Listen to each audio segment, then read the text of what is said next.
Hey everyone, it's summer here at Drink, Bake, Enjoy, and that means that every single weekend that I have is packed. What does that mean for me?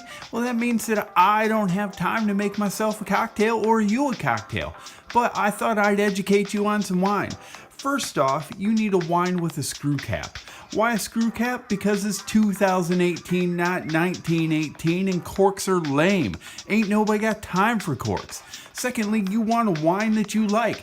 I particularly like this one, a nice fine Moscato without a year on it. Thirdly, you need a serving glass for yourself.